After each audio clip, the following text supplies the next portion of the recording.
আলহামদুলিল্লাহি ওয়াহদাহু ওয়াসসালাতু ওয়াসসালামু আলা রাসূলিল্লাহ ওয়া মান তাবি'আহুম বিইহসান ইলা ইয়াউমিদ্দিন ওয়া বা'দ। ফাকাদ ক্বালা আল্লাহু তাআলা ফিল কালামিল মাজিদ ফাআউযু বিল্লাহিস সামিউল আলীম মিনাশ শাইতানির রাজীম বিসমিল্লাহির রাহমানির রাহিম ইয়াওমা তুকাল্লাবু ওয়ুজুহুহুম ফিন-নার يقولون أطعنا الله يا ليتنا أطعنا الله وأطعنا الرسول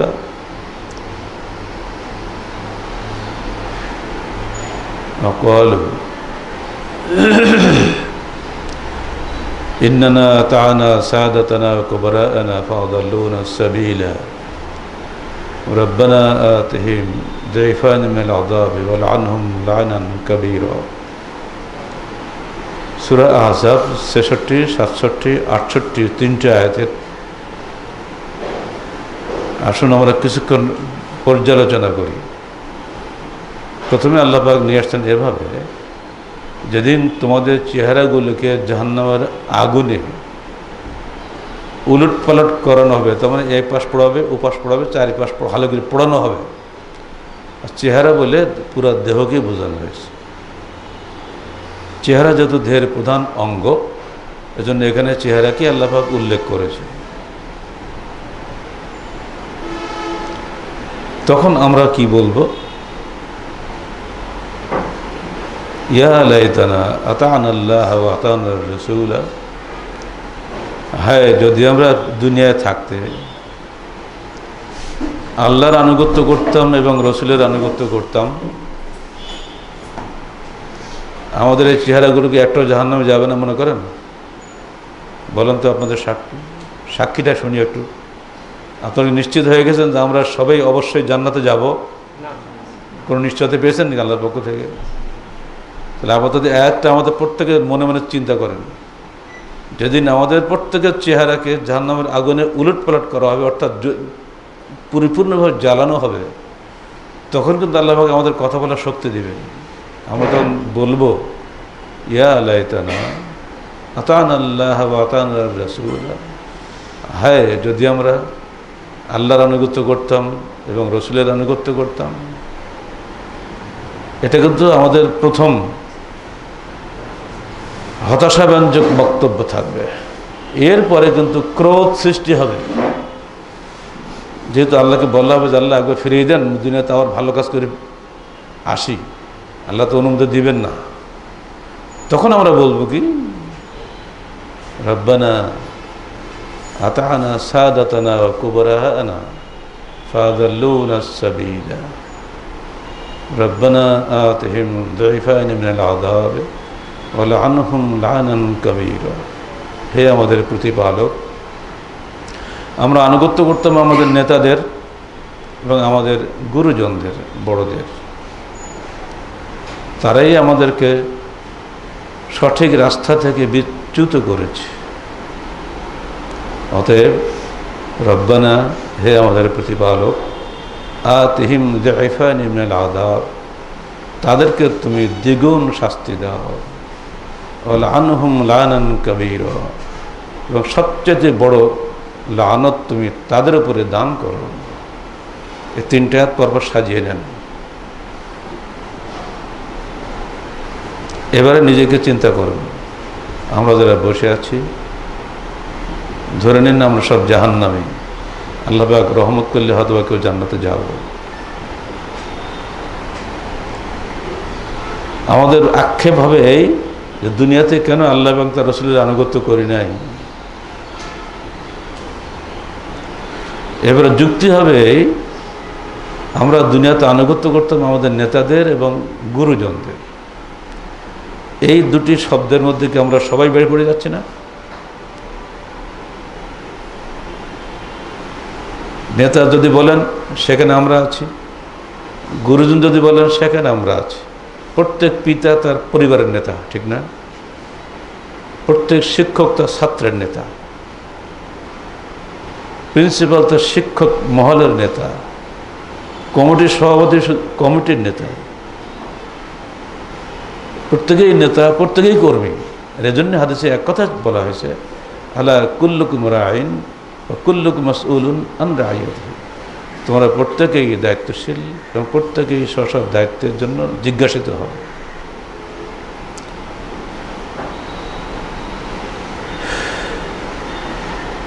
এবারে ভেবে দেখো নিজের দায়িত্বের কথা।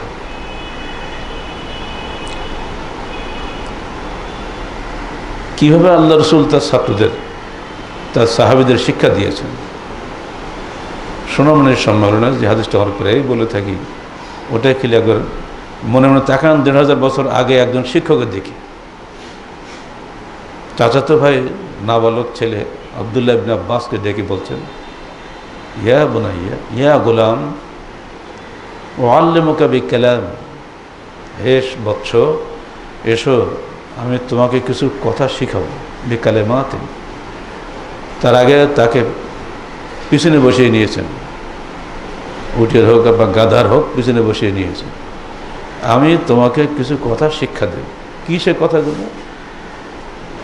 আমাদের বাচ্চারা তো চকলেট খেতে চায়, ইবনে আব্বাস কিন্তু চকলেট খেতে চান না। আল্লাহ রসুলের প্রতিটি কথাকেই তারা অত্যন্ত গুরুত্বপূর্ণ মনে করতেন। এমনকি কোনো কোনো সাহাবী আছেন 10টা আয়াত পড়ার পরে আর শিখতেন না, এই 10টা আয়াতের উপরে আমল করব, তারপরে পরবর্তীতে আবার শিখব।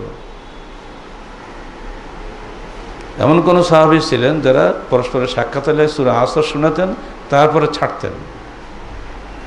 তাদের পুরো জিন্দগিটাই ছিল শিখা এবং শিখানো।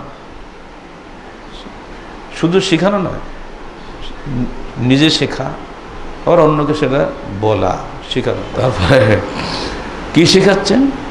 ইহফাজিল্লাহ ইয়াহফাজুকা। হাদিসটা লম্বা, শিক্ষা আছে 4টা। তুমি আল্লাহকে হেফাজত করো, আল্লাহ তোমাকে হেফাজত করবেন, এটা কিন্তু বাংলা অর্থ। কিন্তু আল্লাহ কি বান্দা হেফাজত করতে পারে নাকি? এর অর্থ হলো আল্লাহর আদেশ নিষেধকে তুমি হেফাজত করো, তাহলে আল্লাহ তোমার যাবতীয় দুনিয়াবি ভালো মন্দ হেফাজত করবেন। সুবহানাল্লাহ। এর অর্থ কিন্তু এটাই। অনুবাদকরা এমন এমন অনুবাদ করে ফেলে দিতে মন চায়। আল্লাহ ইয়াস্তাহজিউ বিমা ইয়ামুদ্দুহুম ফি তুগয়ানিহিম ইয়ামাহুন। অনুবাদ হচ্ছে আল্লাহ তাদের সঙ্গে বিদ্রুপ করেন, উপহাস করেন। আল্লাহকে উপহাস করার সত্তা ওর অনুবাদে কি হবে বড় অনুবাদকরা জানে না। মাকারু ওয়া মাকারাল্লাহু আল্লাহু খায়রুল মাকিরিন। তারাও ষড়যন্ত্র করে, আল্লাহও ষড়যন্ত্র করেন, আল্লাহই শ্রেষ্ঠ ষড়যন্ত্রকারী। নাউজুবিল্লাহ বললেন কেন? ডিকশনারি অনুযায়ী ঠিকই অনুবাদ করেছে। ডিকশনারিতে ঠিক আছে না? মাকার মানে কি? মকর করা। ডিকশনারি অনুযায়ী অনুবাদক 100% কারেক্ট। আপনি নম্বর দেবেন, ঠিকই নম্বর দিবেন, কিন্তু বুঝদার শিক্ষক হলে ওকে 0 দিবি। ও অভিধান পড়েছে কিন্তু আরবি বাকৃতি ও জানে না। বালাগাত, ফাসাদ, ইলমে মানি, ইলমে বাদি, ইলমে বায়ান কিছুইও পড়েনি। ওখানে অভিধান পড়ে অনুবাদক হয়ে বসে আছে। কথা এই ধরনের অনুবাদ যদি করি আমি, তাহলে বলবো ইয়া গোলাম ইহফাজিল্লাহ ইয়াহফাজুকা, হে বৎস তুমি আল্লাহকে হেফাজত করো, আল্লাহ তোমাকে হেফাজত করবেন। তুমি আমাকে খানা দাও, আমি তোমাকে খানা দেবো। তুমি আমাকে সালাম দাও, আমি তোমাকে সালাম দেবো। সুন্দর অনুবাদ, কিন্তু আসলে অনুবাদ তাই হবে? এর অর্থ হলো ইহফাজ আওয়ামিরিল্লাহি ওয়া নাওয়াহিহি ইয়াহফাজুকা ফিদ দুনিয়া মিন কুল্লিল খায়রি ওয়াশ শারর। তুমি আল্লাহর আদেশ নিষেধের হেফাজত করো, অর্থাৎ প্রতিপালন করো, আল্লাহ তোমার দুনিয়াবি ভালো মন্দ সব কিছুর হেফাজত করবেন। বলুন সুবহানাল্লাহ ওয়া বিহামদিহি। এটাই হলো এর মর্ম অনুবাদ। 2 নম্বর, ইহফাজিল্লাহ তাজিদু তুজাহাকা। তুমি আল্লাহর হেফাজত করো, আল্লাহকে তুমি পাবে তোমার সামনে। এটা একটা কঠিন, একটা মারফতি কথা। ছোট বাচ্চা কি বোঝেও? এইটাই মারফতি ফকিররা জিকির করে করে মুখে ফেনা তুলে বেহুশে বাঁশ বেয়ে উপরে উঠে লাফ দিয়ে পড়ে, ফানাফিল্লা হয়ে যায়। কিন্তু ইবনে আব্বাস কিন্তু ফানাফিল্লা হয়নি। উনি সহজে বুঝেছেন, উনি যেতে আরবি ভাষী, যিনি বলছেন তিনিও আরবি ভাষী, এর ব্যাখ্যা কি উনি ভালো করে বুঝেন। তাজিদহু তুজাহাকা, তুমি পাবে আল্লাহকে তোমার সামনে। আমরা যারা বসে আছি প্রত্যেকে নিজের জীবনে আল্লাহকে দেখেছেন, প্রত্যেকে আল্লাহকে দেখেছেন। অ্যাক্সিডেন্ট হয়েছে, সবকে একসঙ্গে মরে? একটা, দুটা, তিনটা, চারটা, গাড়ি ভর্তিতে লোক থাকে, ওরা আল্লাহকে দেখেনি? আমি বান্দা বয়সে জীবনে 10 বার অ্যাক্সিডেন্ট হয়েছে আমার, একই সঙ্গে 23 জন নিহত, 110 জন আহত। আমি আমার পরিবারের কারো লোকের আঁচড়ও লাগে। কড্ডারমোড়ে অ্যাক্সিডেন্ট মনে নেই? সর্বশেষ 98 17 ডিসেম্বরে। আমি আল্লাহকে দেখিনি ওই দিন, অজ্ঞানী ছিলাম অনেকক্ষণ, তারপর নিজে নিজে জ্ঞান ফিরেছি। কে অজ্ঞান করলো, কে জ্ঞান ফিরালো? যদি ওই দিন দুনিয়াতে বিদায় হয়ে যেতাম আজকে বসতাম নাকি? আমি আল্লাহকে দেখিনি। এরকম আল্লাহকে আপনিও দেখেছেন, প্রত্যেকের জীবনে এমন কিছু ঘটনা ঘটেছে সে আল্লাহকে দেখেছে। বাচ্চা চলে যাচ্ছে দেখতে পাচ্ছে, দোয়া পড়ছে, বেঁচে উঠছে। তাদের ধরতো যা তুমি পাবে, তোমার সামনে আল্লাহকে পাবে। প্রত্যেকের জীবনে এগুলো ঘটে গেছে। বিপদে পড়েছেন, কোনো পথ খুঁজে পাচ্ছেন না, হঠাৎ একটা বন্ধু এসে ভাই তুই এটা করো, ওই বন্ধু কিন্তু আল্লাহ পাঠিয়েছে। দুনিয়া ডাক্তার ঘুরে চলে আসছে, কিছুতেই কিছু হচ্ছে না, একজন সাধারণ লোক বললে এই বাবা তুই এইটা খা, সেরে গেল। এখনও রমজানের ঈদের মানে থেকে 2 দিন আগেও আমি একটা ফোন পেয়েছি এক ডাক্তারের কাছ থেকে, স্যার গেছিলাম ইন্ডিয়াতে, যাওয়ার সময় আমরা দোয়া নিয়ে যেতে পারিনি, ফিরে এসছি আগে।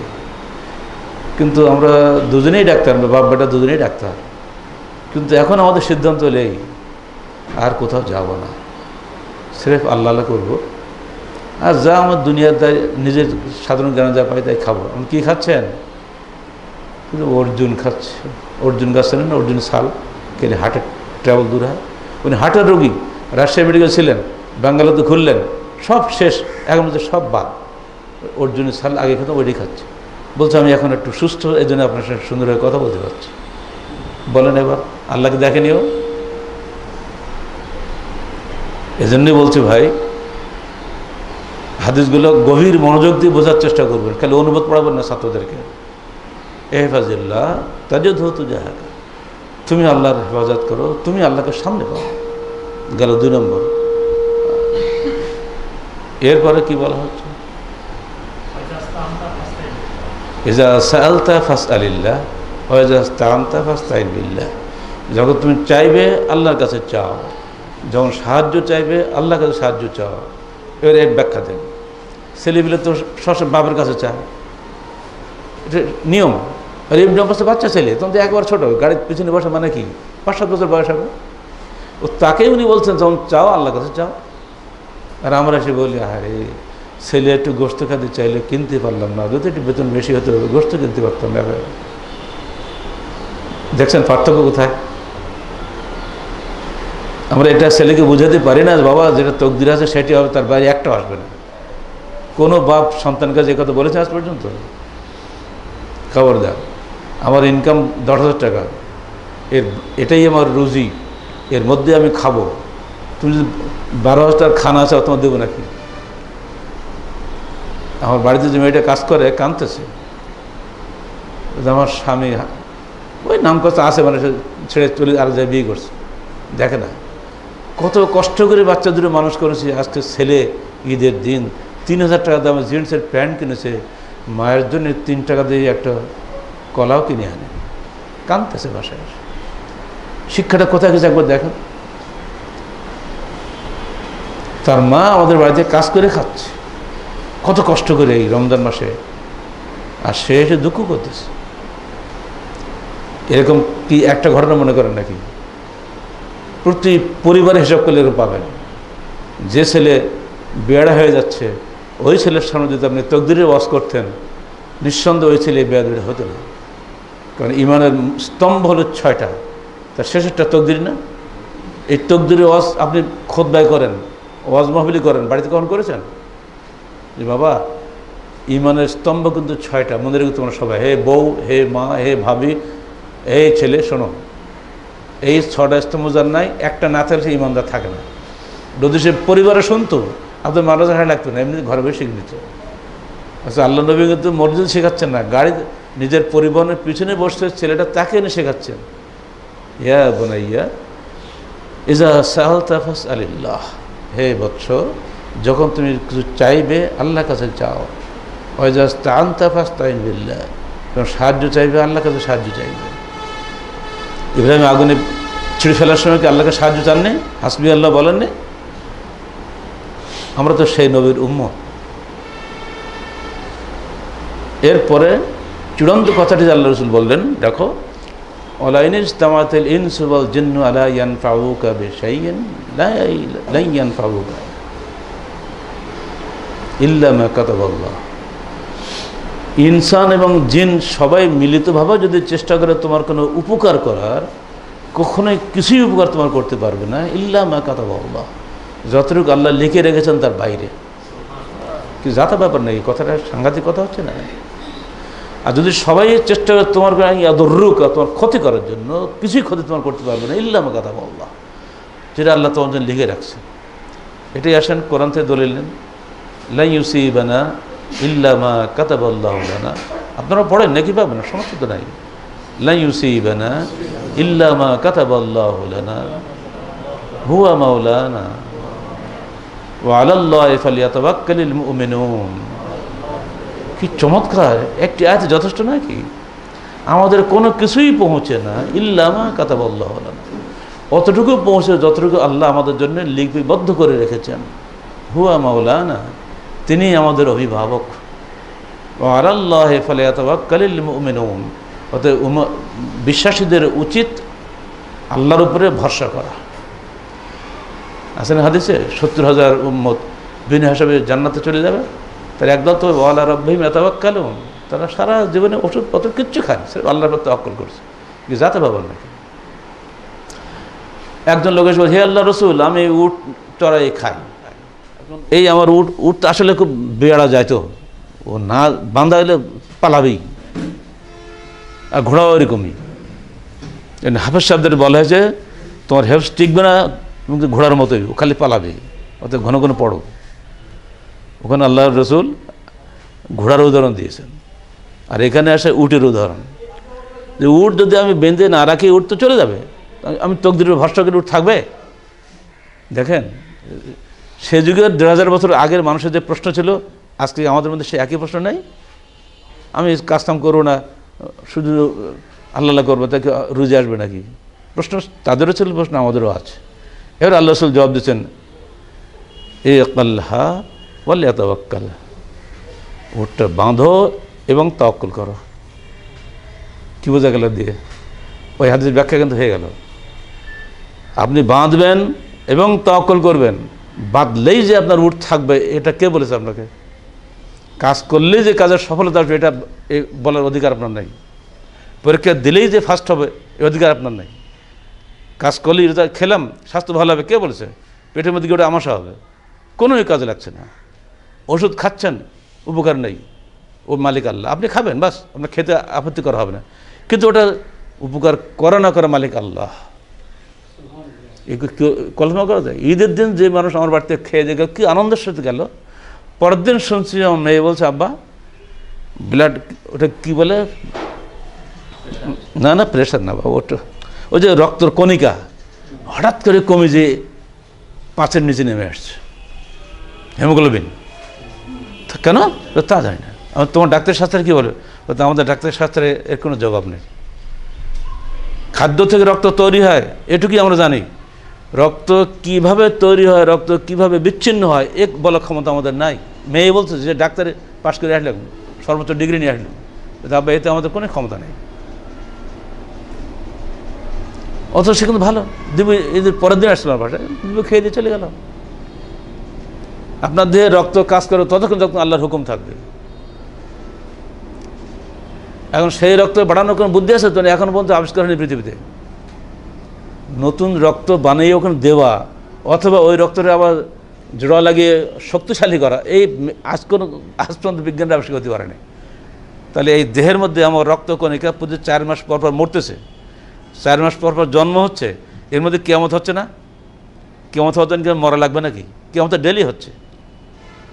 আর এই রক্তগুলো মিলছে, খুলছে, কেউ কে খুললো, কেউ কে জমা রাখলো, খাচ্ছে তো রুটি আর ডাল, আমার কাজ তো এটুকুই খালি, কিন্তু ভিতরে যে ওই জিনিসটা খাদ্যটাকে রক্ত বানাচ্ছে, বীর্য বানাচ্ছে, মজ্জা বানাচ্ছে, হাড্ডি বানাচ্ছে, গোশত শক্তিশালী করতেছে।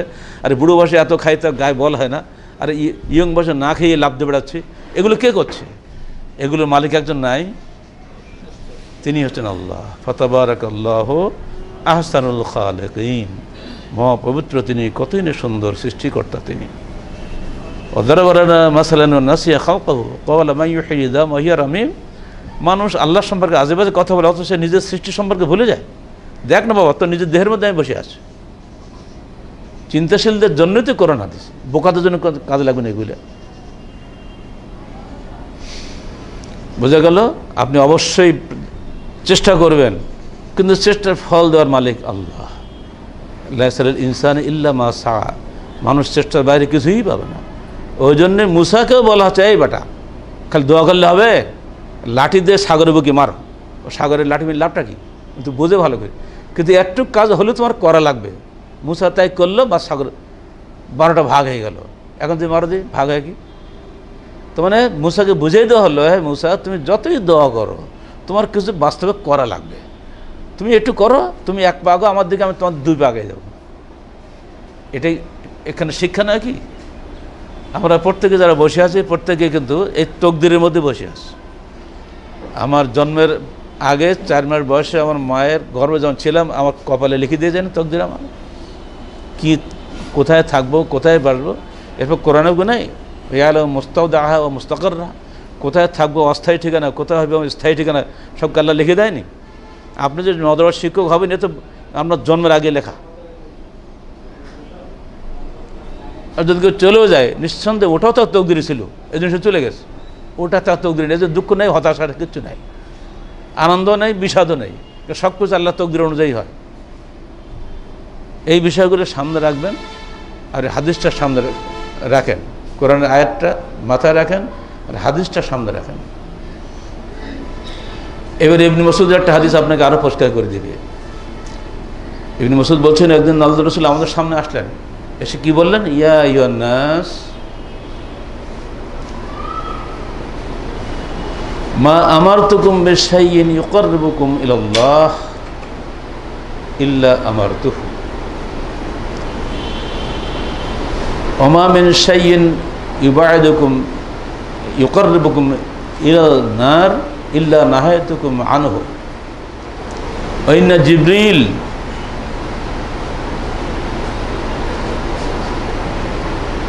ইউহি ফি রুই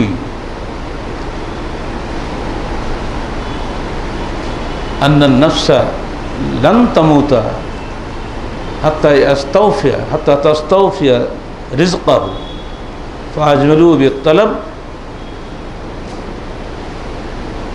ওয়া ইন ইসতাফতাতুম ফা'লামু আন্না রিজকা লা ইউদরাকু ইল্লা বিতাআতি। এই জনগণ, ওনার সামনে যারা ছিল তাদের উদ্দেশ্যে বলেছেন উনি, কিন্তু এটা আইয়ুহান নাস বলার দরকারটা কি ছিল? কারণ জানেন যে আমি আজকে মরব, এই ভাষণ এই সাহাবীদের মাধ্যমে একদিন সারা পৃথিবীতে চলে যাবে। এই জন্যই বলা হচ্ছে ইয়া আইয়ুহান নাস, হে লোকেরা শোনো, যে কাজ করলে তোমাদেরকে ইউকাররিবুকুম ইলাল জান্নাহ, জান্নাতের নিকটবর্তী করবে, আমি সব তোমাদেরকে বলেছি। ওয়া ইউবাইদুকুম মিনান নার, আর যে কাজ করলে ওই ইউকাররিবুকুম ইলান নার, জাহান্নামের নিকটে নিয়ে যাবে, ইল্লা নাহাইতুহু, আমি ওগুলো সব নিষেধ করে দিয়েছি তোমাদেরকে। আর এইমাত্র জিবরিল আমার নফসের মধ্যে ওহী করে গেলেন এই মর্মে যে বলে দাও তুমি ওদেরকে, বক্তৃতার মধ্যেই জিবরিল এসে তার মধ্যে এটা জানিয়ে গেছেন, বলে দাও ওদেরকে নাফাসা ফি রুই, হা না কিন্তু মিশকাতে রউই লেখা আছে, ওটা ভুল, রা পেশ হবে। অনেক জায়গায় ভুলকে রুহি করা আছে, ওটাও ভুল, রুহি না রুই। এখানে কি বলে গেলেন জিবরিল ওই মতে? বলে দাও তোমার সামনে যারা বসে আছে তাদেরকে, কোন নফস লান তামুতা, মরবে না, যতক্ষণ না হাত্তা তাস্তাফিয়া রিজকাহু, তার রিজক পরিপূর্ণভাবে না পাবে। বলুন সুবহানাল্লাহ। মারাত্মক কথা হচ্ছে না? কথাটা এমন সময় ওহিটা হচ্ছে যে সময় তিনি ভাষণ দিচ্ছেন, ওই সময় এসে জিবরিল বলে দিচ্ছে ওদেরকে বলে দাও তো কোনো নফস মৃত্যুবরণ করবে না যতক্ষণ তার রুজিটা পরিপূর্ণ হয়ে না পাবে। ফাজমিলু বিত্তালাব, অতএব তোমরা সুন্দরভাবে রুজি সন্ধান করো। ওয়ালা তাতলুবু বিল মাআসি, আল্লাহর অবাধ্যতার মাধ্যমে রুজি সন্ধান করো না, অর্থাৎ গুনাহের মধ্যে রুজি সন্ধান করো না। হ্যাঁ, ইজাস্তাফতাতুম, যখন তোমাদের রুজিটা দেরিতে আসবে তোমাদের ব্যস্ত হয় না, তখন গুনাহের কাজ করো না। কারণ ফাইন্নাহু লা ইউদরাকু ইল্লা বিতাআতিন, কারণ রুজি তোমাদের কাছে পৌঁছবে না আল্লাহর আনুগত্য ছাড়া। যদি শয়তানের আনুগত্য করো আল্লাহ রুজি টান দিয়ে নেবে, তোমার দেবে না। এই একটা হাদিসে কিন্তু আমাদের গাইডলাইনের জন্য যথেষ্ট। বস্তুবাদের সঙ্গে ঈমানের পার্থক্য এখানে। বস্তুবাদীরা বস্তুকে নিয়েই সব কিছু উন্নতি অবনতির হিসাব করে, আর ঈমানদাররা বস্তুকে কোনো তক্কাই করে না। সে জানে বস্তু আসবে আল্লাহর পক্ষ থেকে। অফিস সময় রিজকুকুম ওয়া মা তুআদুন, আসমানে আমাদের রুজি বন্টন হয়। আর বস্তুবাদীরা ধারণা করে বস্তু বন্টনে আমাদের হাতে, মানুষের হাতে। পার্থক্য হচ্ছে না? এই দুটো হাদিসে যদি শুধু আপনি ছাত্রদের মাঝে মধ্যে বলেন ক্লাসে বসে, প্রত্যেকে এখানে শিক্ষক আলহামদুলিল্লাহ এগুলো হাদিস আপনারা জানেন, আপনারা এরকম সব যে বললাম সব মিশকাত থেকে বললাম, বাইরে কোথাও না। আপনারা মিশকাত বারবার পড়াইছেন। দয়া করে ক্লাসে বসে ছাত্রদের সামনে হাদিসগুলো বলবেন, আয়াতগুলো শোনাবেন। আর কখনো সুযোগ হলে লোকমানের উপদেশগুলো শোনাবেন। লোকমানের আয়াতে 10টা উপদেশ আছে, এই হাদিসটা 4টে উপদেশ আছে। কোরআনের আহজাব 66, 67, 68 3টে আয়াতে 2টা উপদেশ আছে। এগুলো এক জায়গায় করলে দাঁড়াবে এই, যতদিন আমাদের আয়ু আছে ততদিন আমরা মরব না, আর যতটুকু আমাদের রুজি আছে তত না খেয়েও আমরা মরব না। এই দুটুকু তো ফাইনাল কথা এসে গেল, তাই না? এখন আমরা যারা বসে আছে আমাদের দায়িত্বের কথা কিন্তু ওই আয়াতে স্মরণ করে দেওয়া হয়েছে, যেন আমাদের বিরুদ্ধে আমাদের ছাত্ররা কিয়ামতের মাঠে আল্লাহর কাছে সুপারিশ করতে না পারে। আতানা সাদাতানা ওয়া কুবরানা, এর মধ্যে আমরা সবাই, আমরা কমিটি, শিক্ষক সবাই কিন্তু পড়ে গেছি, তাই না? আর ওই তাকিদেই কিন্তু আপনাদের সামনে এসে আমরা কথা বলি, কারণ আমরা ক্লাসে যাচ্ছি না, ক্লাসে যাচ্ছেন আপনারা। নিজেকে বড় শিক্ষক ছোট শিক্ষক মনে করবেন না, প্রত্যেকে আমরা শিক্ষক। এটি সবচেয়ে বড় মর্যাদা আপনাদের। আল্লাহ রসুল নিজেকে শিক্ষক বলেছেন। পাসপোর্ট নিতে গেলে জিজ্ঞেস করে আপনার প্রধান পেশা কী, কারণ একই ব্যক্তি একই সঙ্গে প্রফেসর, বড় ব্যবসায়ী, অনেক কিছু তো হতে পারে, তাই না? কিন্তু না, ওরা দেখে। আমি নিজে একদিন দেখেছি, আমার সামনে একটা ঘটনা ঘটেছে আমাদের রাজশাহী পাসপোর্ট অফিসে। বলছে স্যার আপনার পেশার মূল হলো বিশ্ববিদ্যালয়ের শিক্ষক, আমরা কিন্তু বাড়তিগুলো ধরবো না, কারণ উনি আবার এখানে মোটর শ্রমিক নয়, মোটর মালিক সমিতির আবার সেক্রেটারি, বলে ওইসব চলবে না। মর্যাদাপূর্ণ পেশাকেই আমরা গুরুত্ব দিয়ে থাকি। এখন বিশ্ববিদ্যালয়ের প্রফেসর, এটি আমাদের সবচেয়ে মর্যাদাপূর্ণ পেশা। আপনি ছাত্র গড়েন, কী যে লজ্জা বেচারা পাইলেও তোমার, সে তো আমি এখন দৃশ্য বলতে পারবো না। আর সামনে যদি ঘটেছে আমি নিজেও লজ্জিত হয়েছি, ব্যবসা করে এটা কি? তো বোঝা গেল শিক্ষকের মর্যাদা এখনো পর্যন্ত এই জাহিলি যুগেও মানুষ কিন্তু মর্যাদা দেয়। কারণ এমন কোনো ছাত্র মানে সন্তান জন্ম হবে না পৃথিবীতে যে বাপ বাড়ি বাড়ি শেখাতে পারবে, তাকে অবশ্যই শিক্ষকের পাঠাতে হবে, ঠিক না? বাড়িতে সে হয়তো আরামে বসবাস করে, কিন্তু তাকে শিক্ষকের কাছে দিতেই হবে, মেয়ে হোক আর ছেলে হোক, নইলে সে মানুষ হবে না। আর এই কারণেই কিন্তু চিরদিন শিক্ষকদের গুরুত্ব বেশি। আপনাদেরকে এই মর্যাদা স্মরণ করিয়ে দিচ্ছি। এই মর্যাদায় বস্তুগত দিক দিয়ে অনেক কমতে থাকতে পারে, কিন্তু দুনিয়াবী দিক দিয়ে এবং আখিরাতের দিক দিয়ে অনেক অনেক গুণ উপরে আপনারা বসে আছেন। এই জন্য শিক্ষকতা যে কোনো ব্যক্তি দিয়ে হয় না। আপনাদেরকে সবচেয়ে বড় কৃতিত্ব এটাই নয়, যদি আজকে আপনি জেলে যান, সেখানে যদি আপনার ছাত্র পান জেলারকে, কেমন লাগবে তখন? আল্লাহ এই ভুক্তভোগী আমাকে করেছে। জেলখানা যে নির্যাতনের এলাকা, সব জায়গাতেই কিছু কিছু ছাত্র পাওয়া গেছে, হয় ডাক্তার ছাত্র, জেলখানে ডাক্তার থাকে, না জেলার ছাত্র, না সুপার ছাত্র, না বহু কয়েদি আছে উচ্চ মানের মানুষ, তারা সবাই ছাত্র। ডিসি আসলে উল্টা সালাম করে, জেলখানে এসে উল্টা স্যার আসছেন। এই যে মর্যাদাটুকু পেয়েছি কেন? টাকা দিয়েছে তাদেরকে আমরা কিছু দেই। এই মর্যাদা কিন্তু আলহামদুলিল্লাহ আপনাদেরও আছে। আপনাদের মর্যাদা আরও বেশি, যেহেতু আপনার মাদ্রাসা শিক্ষক। বিশ্ববিদ্যালয়ের মর্যাদার চাইতে মাদ্রাসার মর্যাদা অনেক অনেক গুণ বেশি। কারণ এখানে মানুষ তৈরি করে এমন মানুষ, যে মানুষ আখিরাতের সন্ধানী, যে মানুষগুলো হয় সোনার মানুষ। এতদিন পরে এখন মন্ত্রীরা বলতে বাধ্য হয়েছে যে মাদ্রাসায় কোনো জঙ্গি তৈরি হয় না। আগে বলেনি যে মাদ্রাসায় সব কিছু হয়, বলেনি? এটা কি আপনাদের ক্রেডিট নয়? আপনাদের হাত দিয়ে কোনো সন্ত্রাসী তৈরি হচ্ছে না, আজকে আন্তর্জাতিকভাবে এবং জাতীয়ভাবে স্বীকৃত। এটাই কি আপনাদের দুনিয়াবী মর্যাদা নয়? আর আখিরাতের মর্যাদা হবে তখনই যদি সত্যিকার অর্থেই তাদেরকে আপনি মানুষ করে গড়ে তুলতে পারেন। এই ক্ষেত্রে কতগুলো বিষয় আমি বলে দিচ্ছি। যে ছোটোখাটো জিনিস বলতে আপনাদের খারাপ লাগে, এই ছোটোখাটো বিষয় আমি বলবো, এটা তো হাউস টিউটারের দায়িত্ব, এটা তো আবাসিক শিক্ষকের দায়িত্ব, আমি কেন বলবো? এরকম অনেক সময় মেজাজ আসে, কিন্তু একটা ছাত্র বেয়াদবি করছে, আপনিও শিক্ষক, কিন্তু আপনি বলছেন না। ছেলেটা আমার খুব ভক্ত, আমার বাজার করে দেয়, ওর বকা হবে না। এড়িয়ে যাচ্ছেন, কী হবে? এ বলার দায়িত্ব প্রিন্সিপাল সাহেবের, কিন্তু উনি সর্বোচ্চ দায়িত্বশীল। বলেন আপনার জবাবটাকে আল্লাহ গ্রহণ করবে? দুনিয়াতেই আমরা গ্রহণ করবো না, আখিরাতে পরের কথা। শিক্ষক সবসময় বাপের মতো, বড় ভাইয়ের মতো। বয়স আপনার কমও হতে পারে, কিন্তু আপনি শিক্ষক, এবং অভিভাবকের সামনেও কিন্তু আপনি শিক্ষকের মর্যাদা পাচ্ছেন। সাবেক প্রিন্সিপাল সাহেব একদিন বলছিলেন যে আমাদের এখানে এমন এমন শিক্ষক আছেন, যদি কুকুর বসতে হয় তো হেই বলে না। এটা কি দুর্ভাগ্যের কথা না? আপনাদের যেন এটা না হয়। যখনই যে ধরনের ছাত্র, সে বড় হোক আর ছোট হোক, ইসলামের দৃষ্টিতে এবং আপনার দৃষ্টিতে বেয়াদবি মনে হবে। যদি বড় হয় আদর করে গায়ে হাত বিলি কথা বলেন, বাচ্চা হয় ধমক দিয়েন, তাও ভালো, কিন্তু বলতে হবে আপনাকে। সালাত আদায় করছেন, উঠে যাচ্ছে, ও ডানি ভাই খেয়াল নেই, ও নাক চুলকাতেই আসে।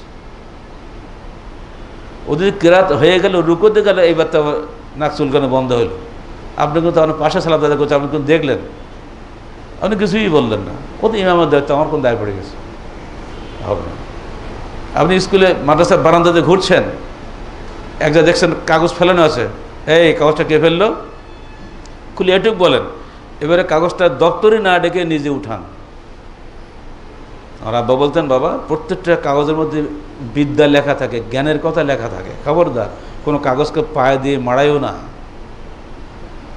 খবর কাগজ পড়ে থাকে, তাহারিকে ছেঁড়া পাতা পড়ে থাকে, যে কোনো কাগজ যদি পড়ে থাকে দয়া করে এটা শিক্ষা দেন, নিজে উঠে ফেলে দেন। আপনার তো ফেলার জায়গা আছে, বারান্দায় বারান্দায় আছে না সব, ফেলার জায়গা, ফেলেন।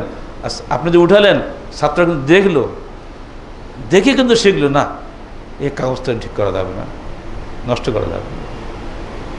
বাথরুমে গেছেন, আপনি নিজে ময়লা, ব্রাশ আছে, ঘষে সাফ করলেন, এই ছেলেরা খবরদার ব্রাশ দিয়ে একটু সাফ করো যেন ময়লা না হয়। ও যখন দেখলো ওস্তাদদের নিজে সাফ করেছে, ও কি আরও নিজে আর করবে? নিজেই কিন্তু হুঁশিয়ার হয়ে যাবে। অনেক কাজ আছে বলি করতে হয়, অনেক কাজ দেখেই করতে হয়। এর প্র্যাকটিক্যাল ফিল্ড কিন্তু এই কর্মস্থল আপনাদের।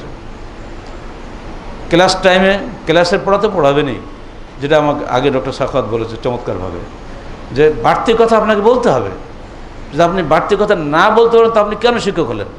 তো নোট বইতে আমরা পাই ওগুলা, তাই না? বাড়তি কথা শেখার জায়গা আপনাদের আছে। যেসব শিক্ষক নিয়মিত তাহারি পড়েন, আর্টিকেলগুলো পড়েন, তাদের কাছে বাড়তি জ্ঞান আসে না? কি আপনাদের কি মনে হয়? সব কি আপনাদের মেশকার দেখে দিয়ে আমরা লিখি, নাকি আপনাদের বই দেখে দেখে লিখি? তাহারিকে যতটুকু লেখা আসে, এগুলো যদি খেলে আপনার পড়েন, এর কিছু অংশ যদি কখনো ছাত্রদের সামনে আপনার উপদেশের চলে বলেন, তাহলে কিন্তু ছাত্রের মধ্যে একটা এলেম চলে গেল। আমাদের খোদ্বাগুলো আপনারা শোনেন, প্রতি সপ্তাহে এগুলো সারা দুনিয়ার লোক শোনে। এগুলো আপনারা যদি আগ্রহ করে শোনেন, আপনাদের কিছু শিক্ষা হবে না? যদি অহংকার থাকে ভিতরে, আমি যা জানি তার চেয়ে বেশি কেউ জানে না, তাহলে আপনি শেষ।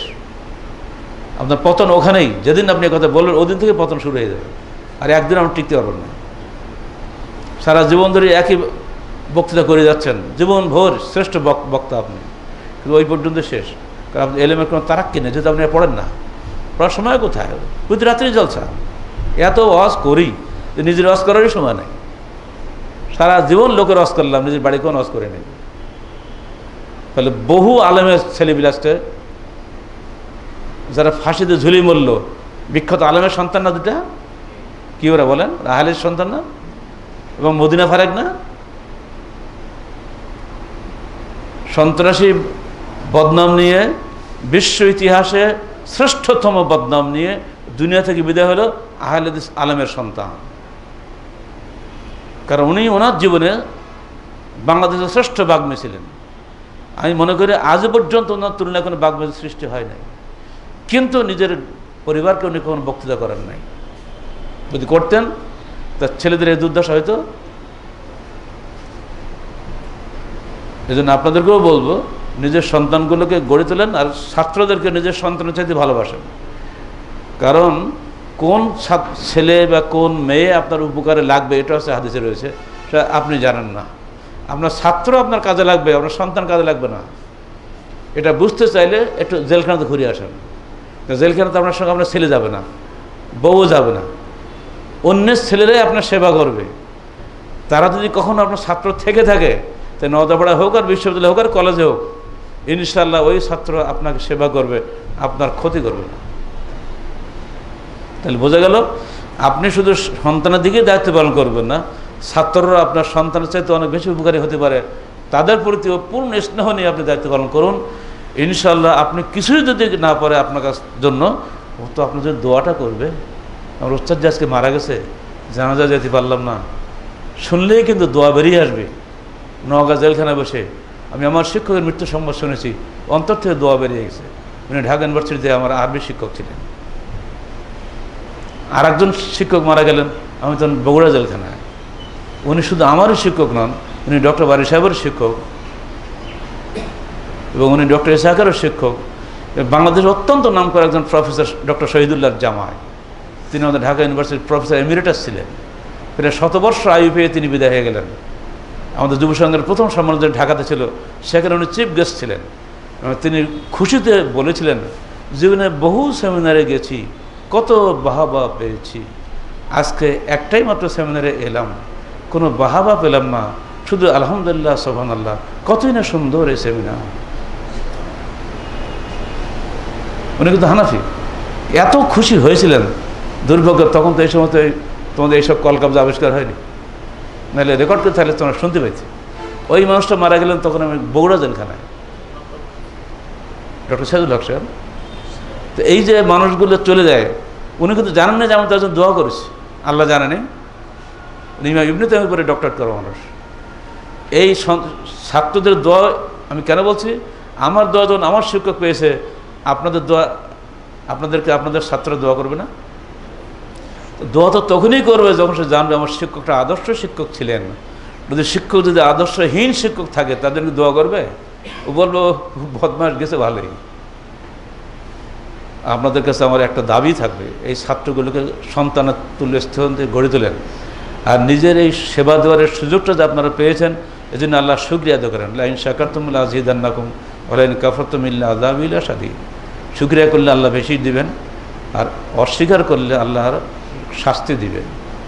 সবার চিন্তা যেন এটা না থাকে, আমি এটা বাদ দিয়ে আর এক জায়গায় যাবো, সেখানে বেশি বেতন পাবো। এই মেজাজটার জন্য হাদিসটা শুনালাম। এ কাজ করবেন না। আপনাদের পত্রিকা পড়া অভ্যাস আছে কিনা জানি না, কালকেও একটা রেকর্ড আসছে পত্রিকাতে, বহু টাকার দামের চাকরি বাদ দিয়ে চলে এসছেন শিক্ষকতার পেশায়। এমনকি এবারও আমাদের কাছে একটা আবেদন এসছে, বহু টাকা দামের চাকরি বাদ দিয়ে, এই রাজশাহীরই মানুষ তিনি, আহলে চাকরিতে গ্রহণ করার পরে তিনি উন্মুখ হয়ে আছেন, যদি আমাকে নওদাপাড়ার শিক্ষক হিসেবে নেয় আমি যাব। অত্যন্ত বড় চাকরি তিনি করেন সরকারের, রিটায়ার হলে 1 লাখ লাখ টাকা পাবেন, সব বাদ দিয়ে চলে আসতেছে। আহলে হওয়ার কারণে তার আকিদা এরকম আমূল পরিবর্তন হচ্ছে। তারা আপনার এখানে আসতে চাচ্ছে, এখানে বেতন কত হয়? 10,000 না 12,000 না 15,000 এটার বেতন।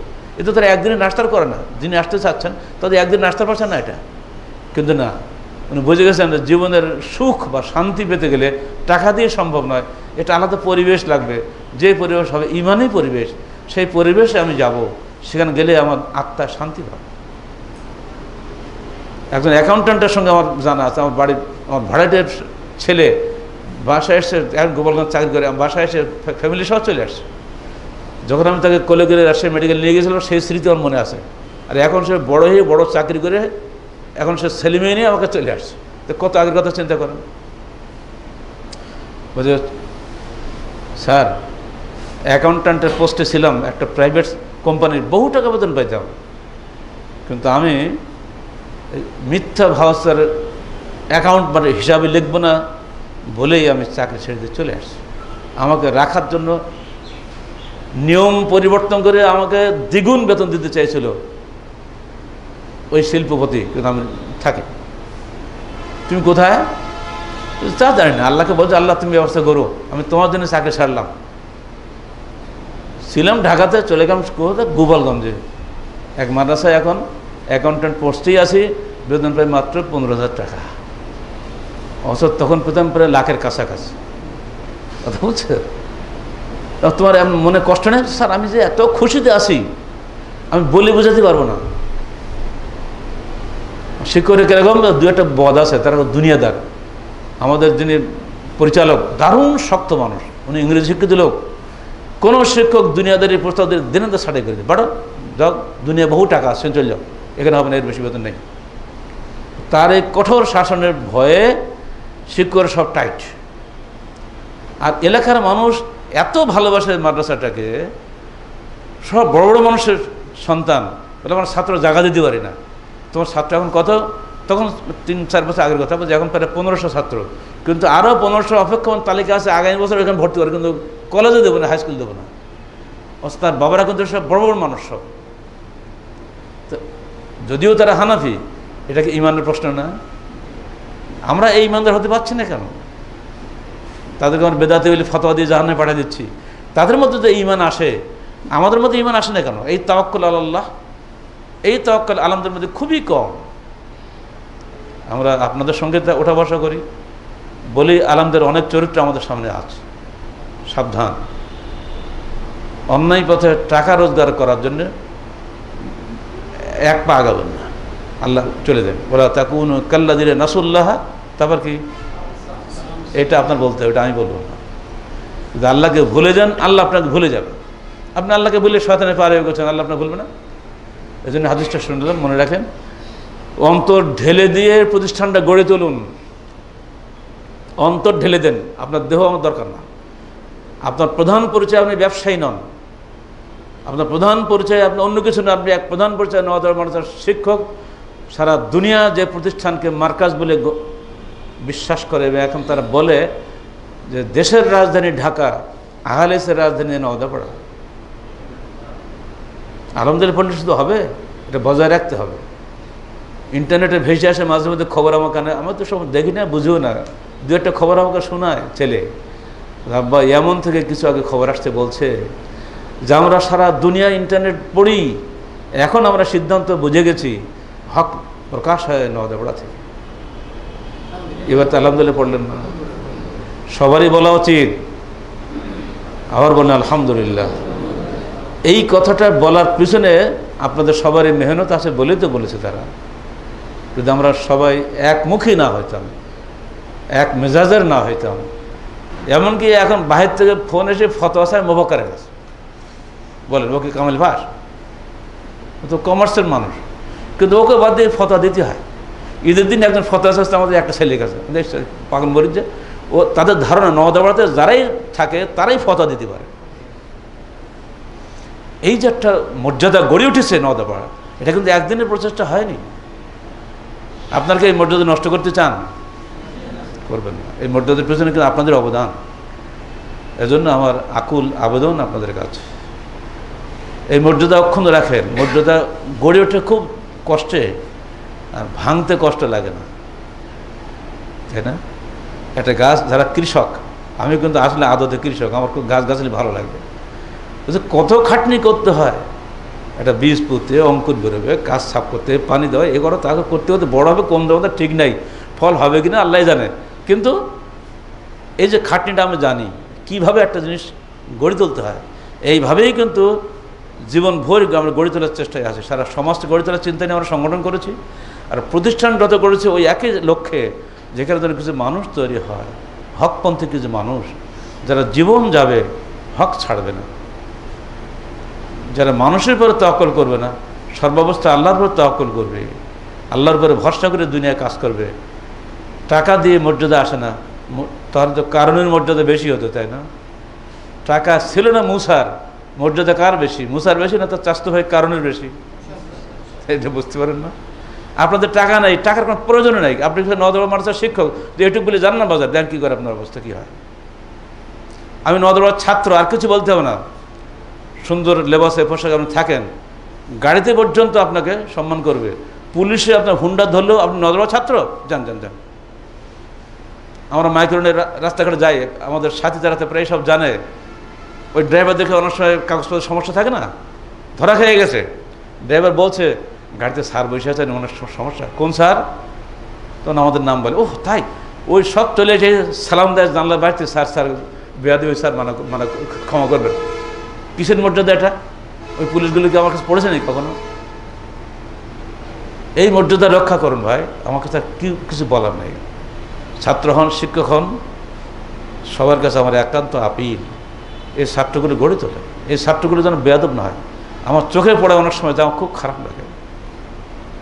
সালাত আদায় করছে, সেখানেও সালাত শেখাতে হবে। আমি বারবার বলছি সপ্তাহে 2 দিন সালাত শেখান, এই কাজটা আমার নয় দায়িত্ব, প্রিন্সিপালের দায়িত্ব, কিন্তু উনি বলেননি, বলেছি আমি, চালু হয়ে গেছে। গত পরশুদিন ফজর সময় বললাম, কি গো তোমার হাদিস পড়ো, প্রায় 6টা সিয়াম রাখলে 1 বছরের সিয়াম নেকি পাওয়া যায়, তো তোমরা কবে সিয়াম রাখবা? কাউকে পেল না ভাষা, কাকে বলি? বাদ ইমামকে বললাম, আর শুরু হয়ে গেছে, বলি যে সপ্তাহে 2টা করে রাখো, বৃহস্পতিবার শুক্রবার। অত ভাইস প্রিন্সিপাল প্রতিদিন কিন্তু আমার মার্কা যাচ্ছে, তার ব্রেন এটা আসেনি, তার মানে তাকওয়ার ঘাটতি আছে। ভাইস প্রিন্সিপাল নিজে সিয়াম রাখলে অবশ্যই তার মাদ্রাসার ছাত্র সিয়াম রাখত, সে হয়তো রাখেনি, অত রাখলেও এটা খেয়ালই করে না। এটা দায়িত্ব সচেতনতার ঘাটতি। আমি দায়িত্বশীলদেরকে বলছি, দায়িত্ব সচেতন হয়। আপনার সামনে কোনো ছাত্র যদি সালাত আদায় করার সময় চোখ মুখ চুলকায়, খেলে আমাকে এখানে বলতে হবে? এখানে যারা সালাত আদায় সবাই জানে স্যার কীভাবে বকা দেয়, সব ছাত্রকে নাই বকা দেয়, আবার আমি গেলে ওরা দৌড়ে আমার কাছে এসে মোসাফা করে, বাড়ি যাওয়ার সময় আমার কাছে যায়, এসে আগে আমার কাছে আসে, বকা খেয়ে আমার কাছে। এর মধ্যে মাহাত্ম কিছু একটা আসে না?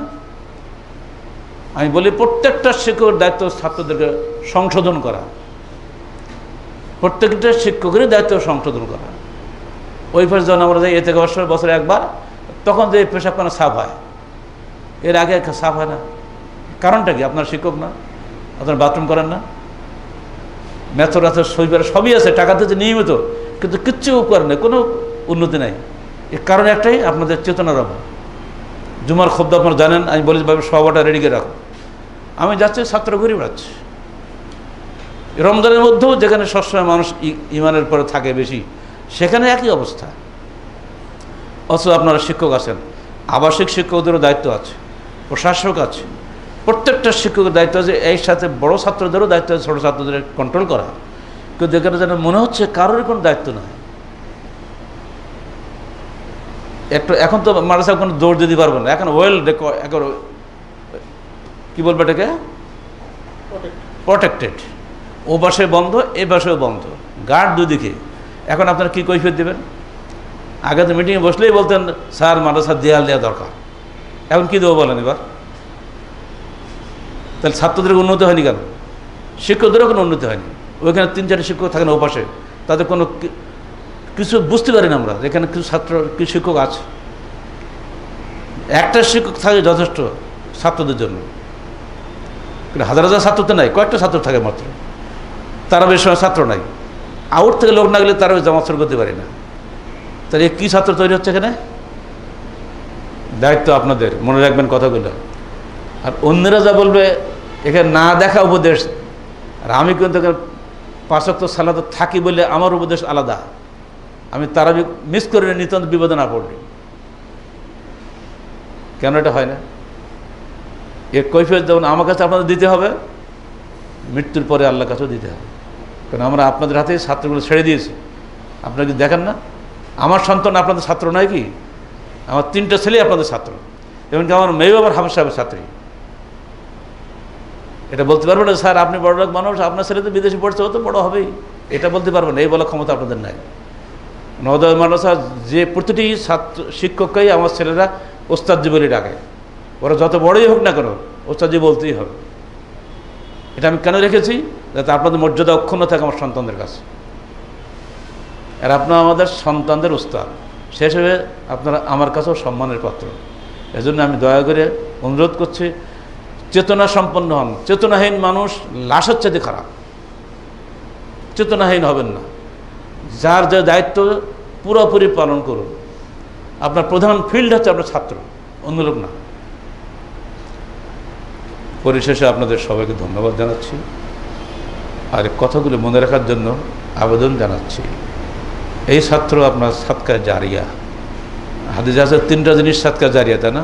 একটা আছে গিয়া ওয়ালাদিন সালিম আদুল্লাহ, এই তো ছাত্র আপনার ওয়ালাদ না। এরা রক্ত সম্পর্কিত সন্তান নয়, কিন্তু আপনার শিক্ষা সম্পর্কিত সন্তান। রক্তের চাইতে এরাই বেশি গুরুত্বপূর্ণ।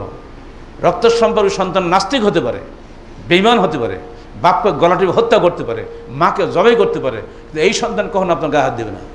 সে গিয়ে আপনাকে ঠেকাবে। আমার ওস্তাদ যে আজকে মারা গেছে, ওস্তাদ যে বিপদে পড়েছে,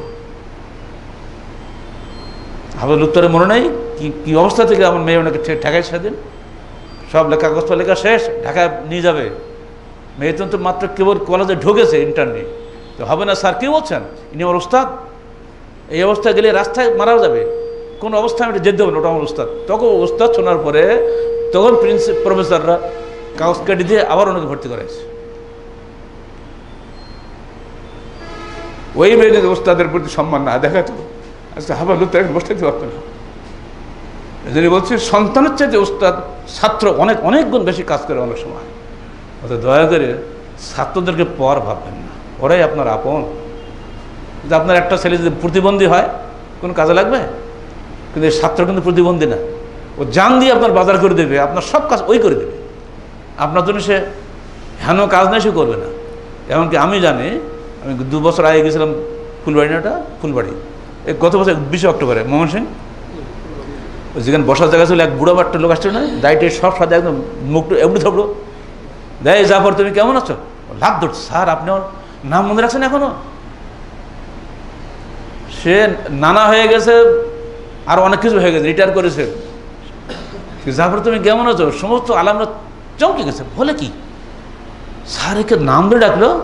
কারণ কি, ওই যাত্রাবাড়িতে সে আমার ছাত্র ছিল। কোন জমানে? যখন রোস্তম ছাত্র ছিল সেই সময়। রোস্তম যখন বুড়ো হয়ে গেছে, ওর চেয়ে সে বুড়ো হয়ে গেছে। এই জাফর তুমি কেমন আছো? ও যে কত খুশি, সে কি বলবো, পায়ে হাত দেবে, খবরদার পায়ে হাত দেবে না। আমি তোমাকে এই শিক্ষা দিয়েছি না ওস্তাদজি? আমাকে জীবনে নাম ধরে ডাকা লোক পৃথিবীতে নাই, খেলে আপনি ছাড়া। আমাকে নাম ধরে ধমক দিন স্যার, আমি যে কত খুশি, আবেগ প্রকাশ করতে পারছি না। তো ছেলে পাশে দাঁড়িয়েছে, স্যার এটা আমার ছেলে। রাত্রাবাড়ি মাদ্রাসায় তখন ছিল বাঁশের সাঁকো বানিয়ে, এবার 3টা বাঁশ, ওবার 3টা বাঁশ দিয়ে পায়খানা ঘর বানাতাম। আরে বাঁশের গায়ে পায়খানা লাগে, আমি নিজে সাফ করতাম। ছাত্ররা বলছে স্যার আমরা একটা কাজ করি, ওস্তাদি বলতাম আমাকে, আমরা একটা কাজ করি, আমরা একটা ওই ক্লাস ভাগ করে দিই, এক ক্লাসের ছাত্ররা এক একদিন সাফ করে, এটা করে দিই। তো করো। এই জাফর ছিল তাদের লিডার, ওই সব ছাত্রদের ডেকে দিয়ে ওই পায়খানা সাফ করতো। বাসের গাছে পায়খানা লাগবে, ডেলি সকালে এই বলে এসার পরে সাফ করে দিয়ে তারপরে শুবে। ওইটা কিন্তু আমার মনে আছে যে এই তো সেই ছেলে, সেদিন সে পায়খানা সাফ করেছে। আজকে জীবনের শেষ প্রান্তে এসেও কিন্তু সেই স্মৃতি আমিও ভুলতে পারি, সেও ভুলতে পারেনি। সে আনুগত্য তার মধ্যে পুরোপুরি আছে। এখন আপনি বলুন, আমার ছাত্র কখনই আমার পায়খানা সাফ করে দেয়নি, আজ পর্যন্ত দেয়নি, কারণ সে পরিবেশ তাদের হয়নি। কিন্তু ওই ছাত্র এখনও সেইটা মনে রাখে, সে ছাত্রের মতোই আচরণ করছে আমার সঙ্গে। এটা কি আপনাদের জীবনে হবে না? প্রত্যেকের জীবনে এটা হতে পারে। আমি আপনাদেরকে টাকা পয়সার চাইতে এই মর্যাদাকে অগ্রাধিকার দেওয়ার জন্য আহ্বান জানাচ্ছি। মনে রাখবেন, মানুষ মরে যাবে, স্মৃতি থেকে যাবে, এই স্মৃতি চিরদিন স্মরণ করবে। এটাই হলো সদকা জারিয়া। আপনার অন্তত যে দোয়াটা বেরোবে, ওই দোয়াটাই কিন্তু পরকালে আপনার জন্য কাজে লাগবে। একজন ব্যক্তি বলছে, হে আল্লাহ পাক, আমাকে এত নাকি কেমন করে হলো, আমি তো এত নাকি করি নাই। তো তখন আল্লাহ পাক তাকে বলবেন বিচারের দিন, কিয়ামতের দিন, তুমি চলে এসেছিলে কিন্তু তোমার হিতাকাঙ্ক্ষীরা তোমার জন্য এত দোয়া করেছে, সেই নেকিগুলো তোমার আমলনামায় সব জমা হয়েছে বলে আজকে তুমি জাহান্নাম থেকে জান্নাতে চলে যাচ্ছ। শুধু দোয়া চাই, কিচ্ছু না। আপনি জানাজা থাকেন না থাকেন, আমরা তো মরবো। আজ তো কিন্তু দোয়ার দরখাস্ত করে চলে গেলাম, দোয়া করবে। কোনোদিন কারো ক্ষতি করার চিন্তা আমাদের ব্রেনে কখনো আসে নাই। কত মানুষ কত কথাই যে বলে, সবাই যার যার কল্পনা মোতাবেক কথা বলে। আমরা হলাম কাজের লোক। কত বাজে বলছে আমাদের সাথীরা, স্যার জেলখানার জমিটা লেখেন। এমনকি ঢাকা কারাগারে সেই ছেলে কথা বলতে পারি না। আমাদের কি মান্নান ভুঁইয়ার বাড়ির যে এলাকায় শিবচর নরসিংদী, ওই ছেলের নাম মুখতার, এখনও মনে আছে আমার। প্রথম দিন আমার গার্ড পড়েছিল, সে ইয়ং ছেলে। আমি ঢোকার সঙ্গে সঙ্গে সারা কারাগারের নাম পড়ে গেছে, অমুক একজন ব্যক্তি আসছে। তো ওর ডিউটি পড়েছে, ডিউটি ছাড়া আসতে পারেন না কেউ। আমার দরজার সামনে দাঁড়িয়ে বলছে, স্যার আপনি তো বেশি দিন থাকবেন না কারাগারে, আপনার বড় মানুষ। তা আমার একটা দাবি, কি আপনি তো অবশ্যই জেলখানার জীবনী লিখবেন, তো আমার নামটা দয়া লিখবেন। বাহ, আমি ঢাকা গেলে আপনার প্রথম পাহারাদার। তোমার বাড়ি কোথায়? তোদের শিবচর। তোদের মান্নান ভুঁইয়ার এলাকা? স্যার ওইটা না, ওই তো থানা, ওই থানাটা না, আমি একটা গ্রাম আছে ওই নাম। তোর নাম কি? মুখতার। লিখিনি কিন্তু, আজ বলছি না। এটা কবের খবর? 2005-এর 27 জানুয়ারি, বা এসা মানে বেশ রাত 10টার পরে, 6-এর। মনে থাকে বলি আমি লিখি না। এখন ছেলেরা বলছে আপনি তো মরে যাবেন, তখন তো ও লেখার সময় কোথায়? লিখতে গেলে যে সময় যাবে, ওটু লিখে আমি তফসিল লিখবো, কোনটা বেশি কাজে লাগবে? তো কালকে বলেছিল হবে না, না লিখতেই হবে। কিছু কিছু দারুণ দারুণ ঘটনা ঘটে গেছে জীবনে, আপনার এগুলো আমরা কেউ জানি না। অমনি করে সাংগঠনিক জীবনে যারা আমার সাথে হিংসা করেছে, তাদের হিংসার বিপরীত কিছু লেখার সুযোগ থাকতো না? আমার আত্মপক্ষ সমর্থনের সুযোগ তো আছে, কোনোদিন লিখে নেই। আমি আল্লাহ জানে আমি কি জানি, আমি চিনি, আমার আল্লাহ চেনে। বান্দা কটুক চেনে। ওইখানে প্রায় আমি আমাদের আমিনুলের একটা কথা উদ্ধৃতি দেই পারবার। ও ওই সময় গিয়েছিল শিবগঞ্জের চাত্রা মাদ্রাসায়, ওখানে আমাদের সাংগঠনিক প্রোগ্রাম ছিল।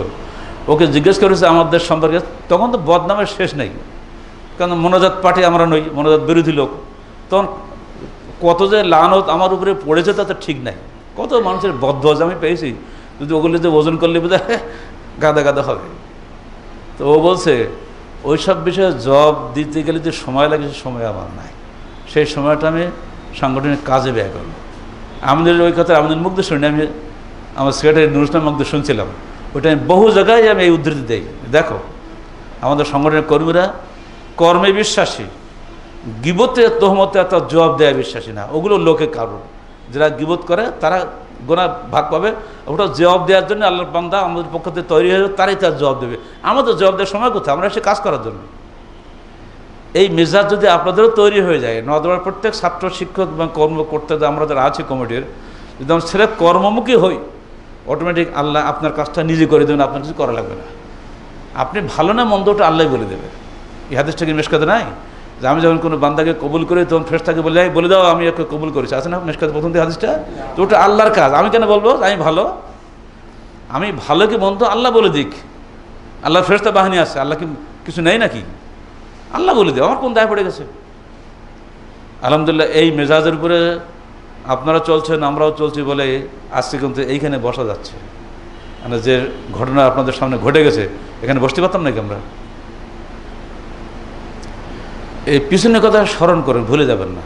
স্মরণ করে আল্লাহ শুকরিয়া আদায় করবেন, এবং সে যদি শুকরিয়া আদায় করেন লাযিদান্নাকুম, আল্লাহ আমি অবশ্যই তোমাদেরকে বেশি বেশি দিব। আর যদি অস্বীকৃতি জানান, নাশুকর করেন, হয়ে যান, তাহলে ইন্না আযাবি লাশাদীদ, আমার আযাব অত্যন্ত কঠিন। কী হবে আল্লাহর আযাব আসবে আমরা জানতে পারবো না। অতএব আমি আপনাদের সবাইকে শেষ উপদেশ দিচ্ছি, যতটুকু নিঃশ্বাস আছে ততটুকু কর্মের মধ্যে থাকেন, এবং সচেতনভাবে নিজের পরিবেশ এবং নিজের সমাজকে গড়ে তোলার জন্য চেষ্টা করুন। সমাজ সংস্কারই আমাদের মূল নীতি। 4টি কর্মসূচি শেষ হলো সমাজ সংস্কার। সমাজের একটা বড় অংশ হচ্ছে এই কর্মস্থান অর্থাৎ এই মাদ্রাসা, এই শিক্ষক ছাত্র কর্মচারী সবাই কিন্তু আমার সংস্কারের ক্ষেত্র। কর্মচারীদেরও বলবো এবার আজান হচ্ছে খালি আমার উপর ফরজ, তোমার ফরজ না। আমি নিজেও কয়েকদিন বলি যে আমাকে ওই রান্নাঘরে চলে গেছি আগুন চলা অবস্থা, এবার হাঁটো মসজিদ চলো, স্যার থাকো তোমার সব দরজা বন্ধ করো, হাঁটো, রোজ তো যাওয়া যায় না, গেছি 2-3 দিন গেছে অবশ্য। তা ওদের দায়িত্ব তো আমার উপরে, তাই না? যেহেতু মাদ্রাসা সভাপতি আমি, প্রিন্সিপাল যদি নাও করে আমাকে তো করতে হবে, আমি তো সর্বোচ্চ দায়িত্বশীল আল্লাহর কাছে। আপনারা সবাই দায়িত্বশীল, আমরা সবাই দায়িত্বশীল। সেজন্য ভাই বারবার মনে করে দিচ্ছি, আখিরাতের লক্ষ্যে দুনিয়া করেন, দুনিয়ার লক্ষ্যে আখিরাত করবেন না।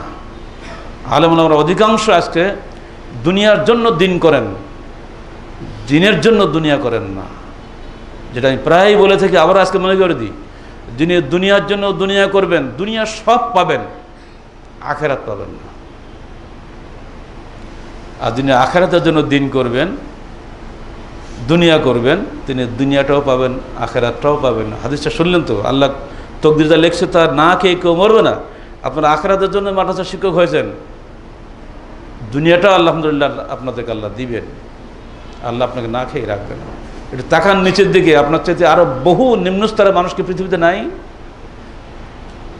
সারাদিন রিক্সা না টানলে ইফতারি করার পয়সা হয় না, ওগুলো চিন্তা করা যায়? আপনার তো তা করতে হচ্ছে না।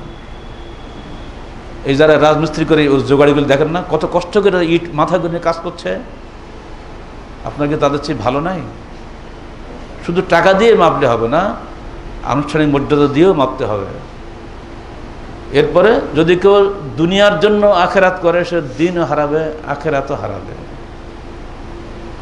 কারণ দুনিয়ার জন্য বনু ইসরায়েলের জন্ম, তার ফেরাউনের বংশের লোক না কিন্তু, কারণ কিন্তু দুনিয়া করতে গিয়ে দুনিয়াটাও হারিয়েছে, আখেরাতটাও হারিয়েছে।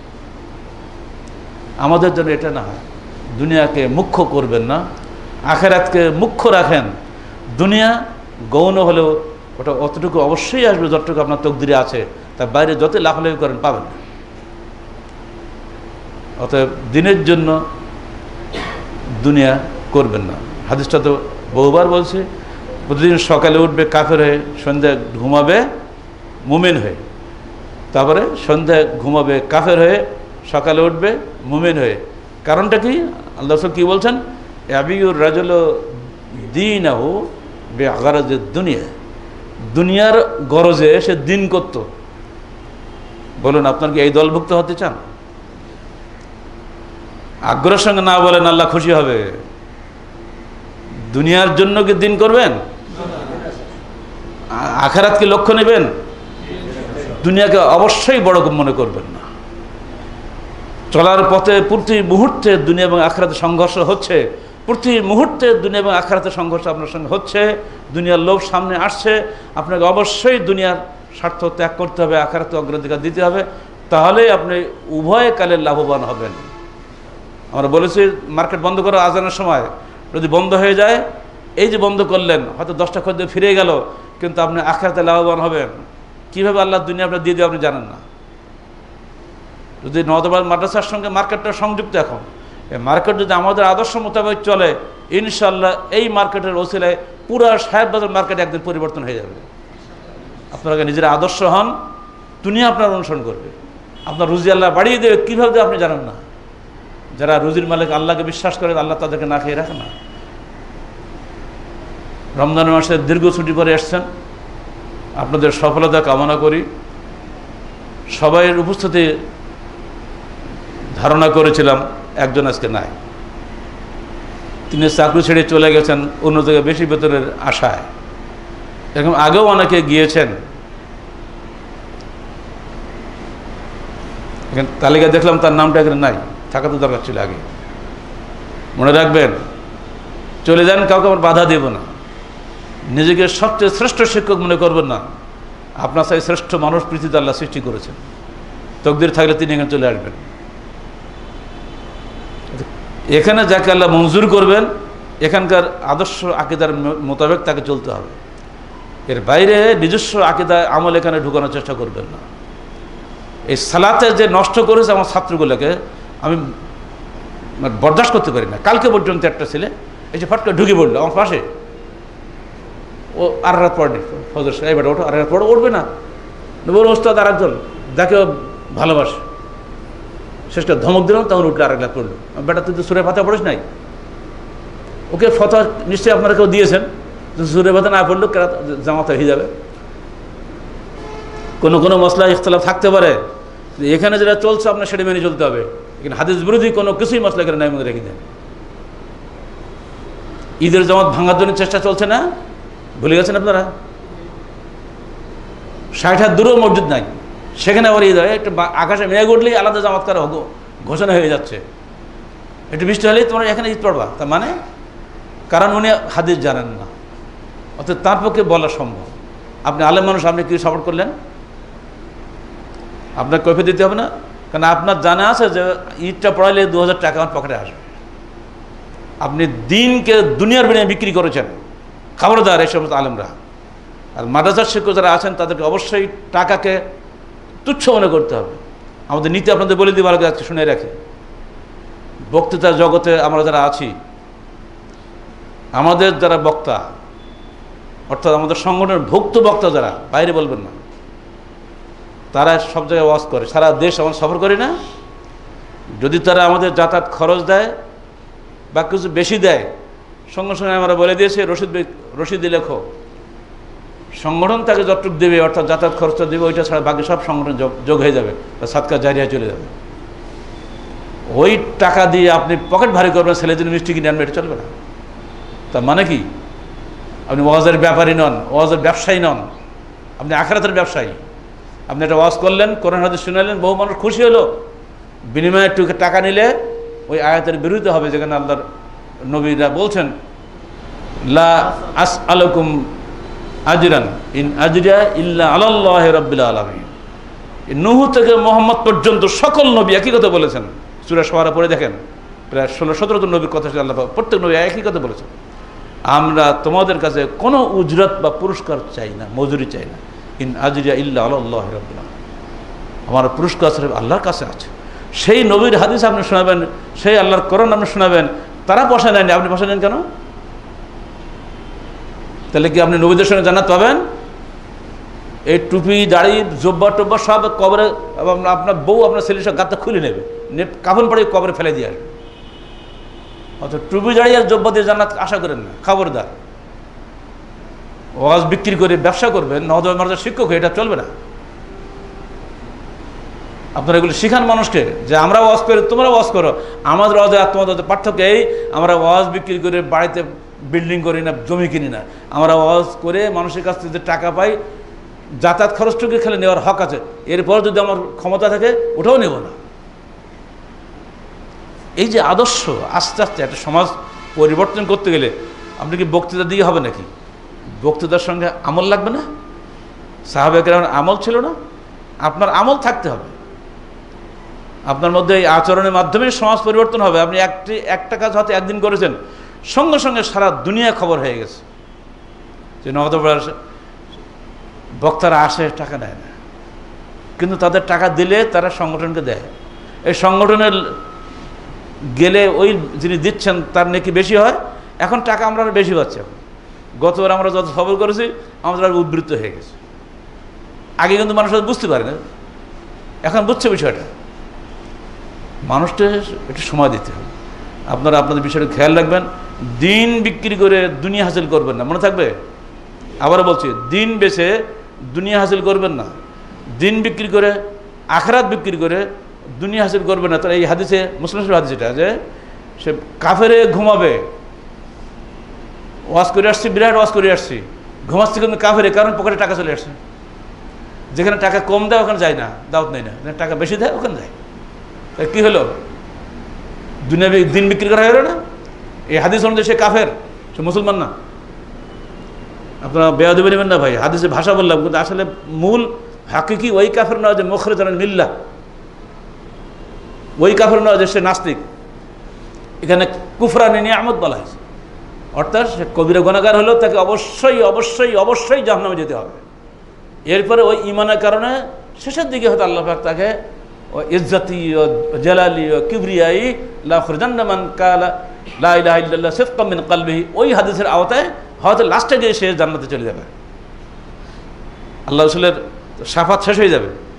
এবার এই মোহাম্মদ থামো, এবার আমি কি ইজ্জতি ও জেলালি ও জিবরিয়াই, আমার ইজ্জতের কসম, আমার প্রতাপের কসম, আমার বড়ত্বের কসম, অবশ্যই অবশ্যই আমি জাহান্নাম থেকে বের করে নেব ওই লোকটাকে যে অন্তর থেকে একবার কখনো লা ইলাহা ইল্লাল্লাহ পড়েছে, আমি তাকে বের করে নেব। তা ওই খাতে ওই আলেম পড়বে, শুরুতে সে জাহান্নামে যেতে হবে, কারণ সে দুনিয়া কামাই করেছে দিন বিক্রি করে। কি কথা বুঝতে পারলেন নাকি? বুঝতে বাকি আছে এখনো? আপনাদের তো 10 দেওয়ার সময় হয় না, আজকে 10 শোনেন ভালো করে। খবরদার, খবরদার, বারবার বলছি খবরদার, দিন বিক্রি করে দুনিয়া কামাই করবেন না। এরপরে আমরা জায়েজ করে কী করে জানেন? সমাজের লোক যদি, সমাজের লোকেরও দায়িত্ব আছে যে লোকটা আমার এখানে ইমামতি করবে, অতএব তার তো সংসার আছে, সেটা সমাজ দেবে, দর কষাকষি করতে পারবেন না।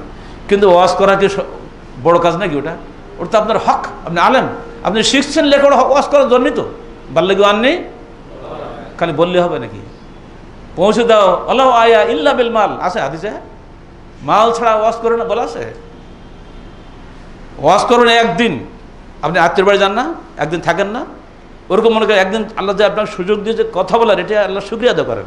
বহু মানুষ আছে বোবা, কথা বলতে পারে না। স্পিকিং হকিংস, এই যুগের আইনস্টাইন কথা বলতে পারে না, পড়ে আছে। আপনাকে তো আল্লাহ পাক তার জন্য ভালো রেখেছেন। আর মনে রাখবেন, পৃথিবীর কোনো সৃষ্টির কথা বলার ক্ষমতা নেই শুধুমাত্র মানুষ ছাড়া। আর এই মানুষের মধ্যে শ্রেষ্ঠ মানুষ আলেমরা, যারা আল্লাহর এবং তার নবীর সুন্নাত ওয়াজ করে। তারা যদি এত নিচে নেমে যায়, তাহলে দেশ কাদের মাধ্যমে ফিরবে? আপনারাই তো সমাজ পরিবর্তন করবেন। অত নওদাপাড়ার শিক্ষক ছাত্র অধিকাংশ আলেম যারা জেনারেল শিক্ষিত, তারাও যুবসংঘ করার কারণে তারাও একরকম আলহামদুলিল্লাহ উপদেশ দিয়ে থাকেন সব জায়গা থেকে, তাই না? অত সবার উদ্দেশ্যে বলছি, যতটুকু উপদেশ দেবেন মনে রাখবেন এটা আমার সৌভাগ্য। আল্লাহ পাক আমাকে উপদেশ দেওয়ার ক্ষমতা দিয়েছেন, আল্লাহ পাক আমাকে কোরআন হাদিস শেখার তৌফিক দান করেছেন। অত সেটি আমি মানুষকে বলছি, এটি এই সুযোগটা পাওয়া একটা বড় নিয়ামত। যারা পায়নি তারা ব্যর্থ হয়েছে। কত চেষ্টা করছে একটু কথা বলবে কোথায়? সংগঠন লাগবে, আপনি ডাকলে লোক আসবে নাকি? 24 ঘন্টা নোটিশে ঢাকা ভর্তি হয়ে গেছে, যা সংগঠন নেই, ঘরে চিল্লাচিল্লি করে দিয়ে কটা লোক হয়? মাইকিং করেন সারা নওদাপাড়া আর সারা সাহেব বাজার, 10টা মাইক করেন, কটা লোক আসে? হবে না। সংগঠন লাগবে, মানুষকে জানাতে হবে যে এই লোকগুলো এই কাজ করে। একবার যদি আপনি চিহ্নিত হয়ে যান নওদাপাড়া এই লোকগুলো এই কাজই করে, আপনার মর্যাদা চাইতে হবে না, মর্যাদা এমনি চলে আসবে। পরিশেষে আবারও মনে করে দিচ্ছি, খবরদার, আখেরাতের বিনিময়ে দুনিয়া কামাই করার এই চিন্তাটা পাল্টে দেন। সমাজ আপনাকে সম্মান করবে যেমন আমরা আপনাকে সম্মান করছি। আমাদের সাধ্য যখনই হচ্ছে আপনার বেতন দিচ্ছি, বেতন বাড়াচ্ছি, আপনি তো চাচ্ছেন না, এটা আমরা দিচ্ছি। অথবা অন্যরা ধর্মঘট করে, হরতাল করে, পড়াবো না বলে হাঁটি চলে যায়, কতই করে, আপনাকে করেন না এসব? বেয়াদবি আপনারা করেন না, কিন্তু এটা আমরা কমিটিতে আমরা বুঝি যে এটা এখন দরকার, এটা করতে হবে। দেখো কোথায় টাকা পাওয়া যায়। এবারও পর্যন্ত আমরা টাকা অনুযায়ী ম্যানেজ করে দিয়ে দিচ্ছি, যাতে ঠিকমতো বোনাস টোনাস দেওয়া যায়। বোনাস থেকে আগে কখনোই মানুষ ছিল না। হাফেজ সাহেবদেরকে আমরা সম্মান করেছি উল্টা, জানেন? আপনারা তো মাশাআল্লাহ রমজানে পড়ান না, হাফেজ সাহেবরা পড়ায় না। কোনো হেফজখানে এই নিয়ম নেই বাংলাদেশে, ওটা নাকি তাদের ডিউটি, তাদেরকে 25 রমজান পড়াতেই হবে। আর আমরা বলে দিয়েছি 25 রমজান পড়াবে, কিন্তু তাকে অবশ্যই সম্মান করতে হবে। সেখানে বাড়তি খাটনি খাটবে, অন্য শিক্ষকের মধ্যে সেও বেতন পায়, অন্যদের মধ্যে সেও বোনাস পায়। এই যে এক্সট্রা সে পড়াচ্ছে 25 দিন পরে 1 মাস, তাকে অবশ্যই সম্মান করে। আরও রমজান মাসে কষ্ট করে রোজা থেকে সে পড়াচ্ছে, তাকে দিতে হবে না? এটা একদম কড়াভাবে বলে দিয়েছি আমরা। এবার থেকে আমরা চালু করে দিয়েছি এবং সাতক্ষীরাও চালু করে দিয়েছি। একটা ওসওয়ায়ে হাসানা যদি আমরা কায়েম না করতে, করবে এটাকে বলেন? এজন্য আপনাদের সবার কাছে আপিল থাকবে, দয়া করে আখিরাতের উদ্দেশ্যে ছাত্রদের পড়ান। একটা ছাত্র আপনার জন্য সাদকা জারিয়া, আপনার মৃত্যুর পর ওই আপনার জন্য দোয়া করবে। ওই দোয়ার কাঙাল আমরা সবাই মৃত্যুর পরে পাগলেই থাকবো। আসেন হাদিসে যে সাগরের বুকে একটা খড়কুটো পেয়ে যায়, মানুষ বাঁচতে চেষ্টা করে, কবরে গিয়ে মানুষ একটু দোয়া পাওয়ার জন্য হা করে তাকে থাকে, কে আমাদের একটু দোয়া করবে, কে আমাদের একটু সাদকা করবে। এজন্য আমরা বই বিতরণ প্রকল্প করে দিয়েছি। রমজান মাসে আমি নিজে 5,000টার বই কিনেছি, আবার সবাইকে বিতরণ করে দিয়েছি। সালাত রাসূল আমি লিখছি, আমি বিতরণ করছি, আপনারাও করেন। 10 টাকা আপনার তৌফিক হয় না, মাসে অন্তত 10টার বই বিতরণ করি। 10 টাকা দামেরও বই তো আমাদের হাদিস পড়ানো আছে, তাই না? প্রতিটি বই দিনের স্বার্থে অভ্যাস করে ফেলেন। আর সবাইকে বলেন, দেখো আপনাদের যত ভক্ত আছে সবাই ইনশাল্লাহ এটা অভ্যাস করবে। সবারই বাপ মা চলে গেছে দুনিয়া থেকে, বাপ মার জন্য রুহের মাগফিরাতের জন্য শুধু দোয়া করবেন না, 10 টাকা বই বিক্রি বলে দেন, বাবা এ আল্লাহ তোমার আমার মরহুম মাতা পিতাকে তুমি এটা এই সাদকায় তাদের আমল নেওয়া দিয়ে দিও। এমনি করে যদি আমরা প্রত্যেক অভ্যাস করে ফেলি, দেখবেন আপনার সন্তান আপনার দেখে দেখে শিখবে। আপনি যে আপনার বাবার জন্য দান করছেন না, ছেলে তো জানলো, আপনি মরে গেলে আবার ছেলে বলবে না আমার আব্বা তো দাদার জন্য দিতে হবে, আমি আমার আব্বার জন্য দেবো, তাই না? সুন্নত তো নিজের ঘরে জারি করতে হয়, বাইরে করলে হবে? এই কর্মস্থল আপনাদের একটা গনিমত, এই ছাত্ররাই আপনাদের একটা কর্মের স্থল। এদের কাছে আদর্শ গড়ে তোলেন, নিজেকে প্রতিষ্ঠিত করেন, ইনশাআল্লাহ আল্লাহর পক্ষ থেকে রহমত নাজিল হবে আপনাদের উপরে, আমাদের উপরে, মার্কাজের উপরে, সর্বোপরি আখিরাতে আমাদের আমলনামা ভারী হবে। কালকেও যদি আমাদের কারো মৃত্যু হয়ে যায়, যেন আমরা হাসতে হাসতে তাকে কবরে দিতে পারি, বলতে পারি আল্লাহ তোমার একটা নেককার বান্দা আছে দুনিয়াতে চলে গেল। আর আসমানে কী হবে জানেন? সূরা দোকান পড়েন, একটা বেঈমান যখন মরে, যে সেজদা করেনি, তার জন্য ফামা বাকাত আলাইহিস সামা ও ওয়াল আরদ, আসমান এবং জমিন তার জন্য কাঁদে না, কারণ সে কখনো সেজদা পড়ে না। একটা ইমানদার লোক মারা গেলে আসমান জমিন কাঁদে, মাটি বলে হ্যাঁ আল্লাহ এই লোকটা আমার এখানে সেজদা করতে, একটা সেজদার স্থান কমে গেল। এই জন্য দেখেন ওই ফরজ পড়ার পরে সুন্নত পড়ার সময় একটু সরে যেতে হয় না কেন? যে ওই মাটিটা যেন আমাদের সাক্ষী হয়, এই জন্য কিন্তু সরে যেতে হয়। ইয়াউমাইযিন তুহাদ্দিসু আখবারহা, কিয়ামতের দিন এই মাটি আপনার জন্য সাক্ষী দেবে।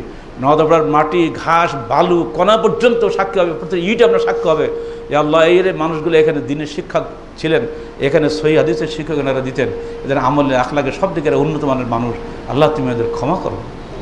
যদি সেদিন আমাদের জন্য এই মাটি সাক্ষী দেয়, এটাই কিন্তু বড় সাক্ষী হয়ে যাবে। আল্লাহ পাক আমাদের সবাইকে সত্যিকার অর্থে দিনের খাদেম হওয়ার তৌফিক দান করুন, এবং নিজের জীবনে, প্রতিবেশীর জীবনে, নিজের পরিবারে এবং সমাজের সর্বস্তরে পবিত্র কোরআন ও সহিহ হাদিসের আলোকে সংস্কার করার তৌফিক দান করুন। আমিন। আকুলু কওলি হাযা আস্তাগফিরুল্লাহ লি ওয়া লাকুম ওয়া লিসাইরিল মুসলিমিন। আসসালামু আলাইকুম ওয়া রাহমাতুল্লাহি ওয়া বারাকাতুহু।